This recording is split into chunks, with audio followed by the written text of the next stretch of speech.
Kita semua mungkin pernah ya merasa iman kita diuji seharian atau bahkan setahun penuh. Tapi, pernah nggak kepikiran gimana rasanya kalau ujian itu bukan cuma setahun, tapi puluhan tahun?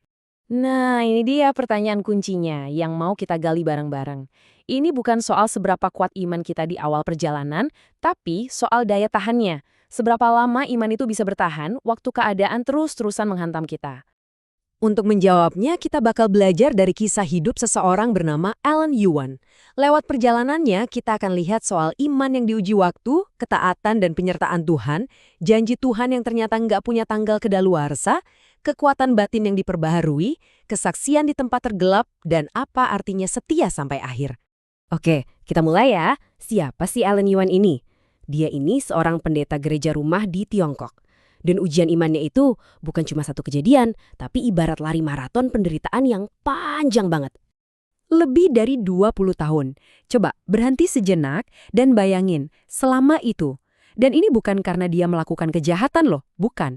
Alasannya cuma satu, dia menolak untuk menyangkal imannya. Itu saja. Dan di tengah semua itu, kerja paksa, diisolasi, ditekan habis-habisan, inilah yang keluar dari hatinya. Bukan keluhan, bukan amarah, tapi sebuah kesaksian yang begitu sederhana, yang jadi pegangan hidupnya. Nah, dari sini kita bisa tarik pelajaran penting yang pertama, dan ini mungkin bakal sedikit menantang cara kita memandang ketaatan selama ini. Ayat ini sepertinya jadi nafas hidupnya Alan Yuan. Perhatikan deh, kuncinya bukan cuma melakukan kehendak Allah, tapi ada kata ketekunan.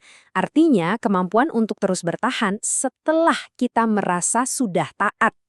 Jadi poin krusialnya ini nih, dan ini penting banget. Taatnya Alan Yuan itu gak otomatis bikin dia bebas dari penjara, gak sama sekali. Tapi ketaatannya itu menjamin kalau Tuhan selalu menyertai dia di sana. Nah, penyertaan itulah yang jadi sumber kekuatannya. Ini pertanyaan yang langsung nusuk ke kita kan?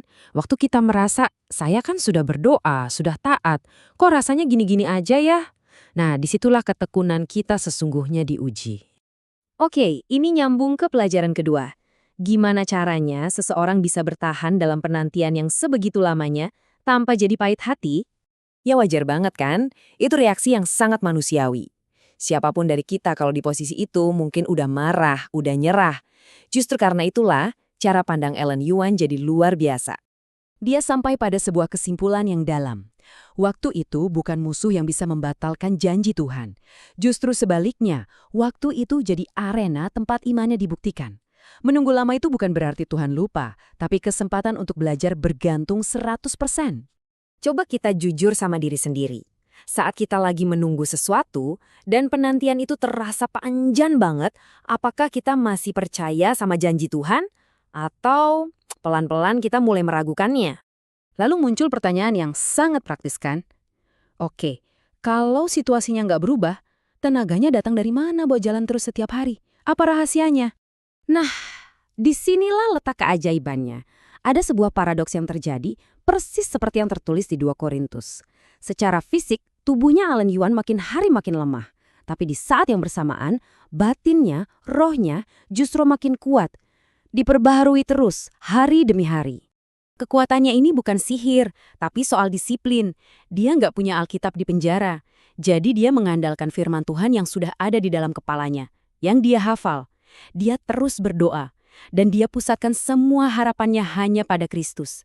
3 hal ini yang jadi bahan bakarnya setiap hari. Sekarang kita sampai di pelajaran terakhir, yang mungkin paling mengejutkan. Ternyata penderitaan yang dia alami itu punya tujuan yang jauh lebih besar. Dia nggak punya mimbar, nggak punya kebebasan ngomong, tapi seluruh hidupnya caranya dia bertahan, caranya dia merespon siksaan itu sendiri yang menjadi sebuah khotbah. Khotbah yang hidup dan jauh lebih kuat dari kata-kata. Dan lihat deh jangkauannya. Imannya jadi terang buat sesama tahanan, bikin para penjaga penjara jadi penasaran. Bahkan, kisahnya menginspirasi gereja di seluruh dunia. Ini bukti bahwa kadang, Tuhan gak mengeluarkan kita dari kegelapan, tapi memakai kita untuk jadi terang di tengahnya. Ini ajakan buat kita semua. Coba pikirkan penjara kita saat ini. Mungkin itu masalah pekerjaan, kesehatan, atau keluarga. Mungkinkah justru disitulah tempat Tuhan mau kita jadi kesaksiannya yang paling nyata? Jadi, apa benang merah yang bisa kita tarik dari seluruh kisah hidup Ellen Yon yang luar biasa ini? Inilah intinya. Fokus kita bergeser, bukan lagi bertanya, kapan penderitaan ini berakhir? Tapi bertanya, apakah aku tetap setia kepada Tuhan di tengah semuanya ini? Jadi, ini bukan soal durasi, tapi soal arah kesetiaan kita. Kisah seperti Ellen Yuan ini jadi cerminan hidup dari janji ini. Sebuah kesetiaan yang gak bergantung sama keadaan, tapi yang bertahan sampai garis finish. Jadi, kita tutup pembahasan ini bukan dengan jawaban, tapi dengan sebuah pertanyaan untuk kita bawa pulang. Bukan untuk besok atau nanti, tapi untuk hari ini, sekarang juga, di tengah apapun yang sedang kita hadapi, bagaimana caranya kita bisa memilih untuk tetap setia.